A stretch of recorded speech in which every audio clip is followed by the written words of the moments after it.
సమయం అర్ధరాత్రి దాటి ఉంది. రోడంతా ఖాళీగా ఉంది. గాలి వేగంగా ఊతుతున్న శబ్దం తప్ప ఇంకా ఏమీ వినిపించదు. ఆకాశంలో మెరుపులు మెరుస్తున్నాయి. చాలా దూరంగా ఉన్న గుడిలో బెల్ శబ్దం ఒక్కసారిగా వినిపించింది. ఆ శబ్దం వాతావరణాన్ని హఠాత్తుగా భయాందోళనతో నింపింది. కాస్త తర్వాత జల్లులుగా వర్షం ప్రారంభమైంది. ఒక వ్యక్తి తన కారులో ఒంటరిగా కూర్చుని ఉన్నాడు. ఒక చేతిలో మద్యం బాటిల్, మరో చేతిలో స్టీరింగ్. వర్షం కారు గాజుపై బలంగా కొడుతుంది.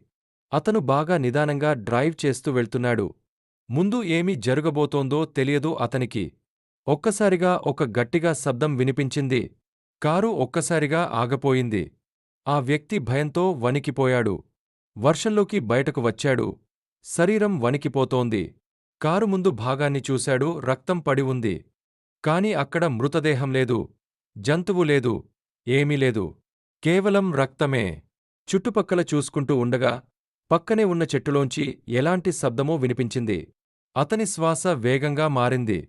ఒక్కొక్క అడుగు భయంతో ముందుకు వేస్తూ చెట్టు వైపు నెమ్మదిగా నడిచాడు. ఒక్కసారిగా వెనక నుండి ఎవరో అతని తలపై గట్టిగా కొట్టారు. అతను కేక పెట్టాడు. ఆ కేక వర్షంలో, మెరుపులో కలిసిపోయింది.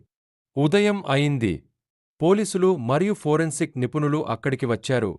ఒక శవం చిత్తుగా మట్టిలో పడుకుని ఉంది రక్తపు ముద్రలతో, శరీరం జీవం లేని విధంగా. అక్కడకు సబిన్స్పెక్టర్ ముకుందన్ వస్తాడు. అతను ప్రశాంతంగా, శ్రద్ధగా శవాన్ని పరిశీలిస్తాడు. తన బృందానికి ఆదేశాలు ఇస్తాడు. మీడియా చుట్టూ ఉండి ప్రశ్నలు వేస్తుంది. అతను సమాధానం ఇస్తాడు. ఎంక్వైరీ జరుగుతోంది. త్వరలో వివరాలు చెప్తాం. సమాచారం వ్యాపిస్తుంది.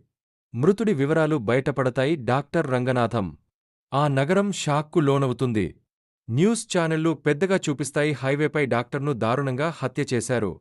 డాక్టర్ కుటుంబానికి శవం అప్పగించిన తర్వాత వారు విలపిస్తారు. ముకుందన్ అడుగుతాడు, శత్రువులున్నారా? వారు లేరు అంటారు. ఆయన పీకేఎంజీ హాస్పిటల్లో పనిచేసేవారు. ప్రతిరోజూ టైంకు ఇంటికి వచ్చేవారు. ముకుందన్ హాస్పిటల్కు వెళ్తాడు. అక్కడి సిబ్బంది ఆయన మంచి వ్యక్తి అని చెప్తారు. ముకుందన్ సీసీటీవీ ఫుటేజ్ చెక్ చేస్తాడు.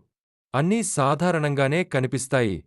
కాని అతని ముఖంపై సందేహం స్పష్టంగా కనిపిస్తుంది. పై అధికారులు ముకుందంకి కాల్ చేస్తారు. ఈ కేస్ను త్వరగా క్లోజ్ చేయండి అని ఆదేశిస్తారు. మీడియా ఒత్తిడి పెరుగుతుంది. ముకుందన్ కన్ఫ్యూజన్లో పడిపోతాడు. క్లూలు లేవు. మార్గాలు మూసుకుపోయాయి. విలవిలలాడుతూ ముకుందన్ అదే రోడ్డుపై ఒక అనుమానితుడిని పట్టుకుంటాడు.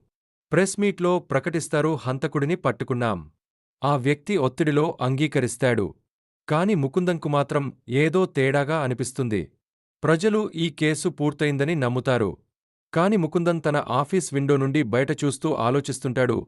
ఏదో గమ్మత్తు ఇంకా ఉందని. హంతకుడు ఇంకా బయటే ఉండే అవకాశం ఉంది.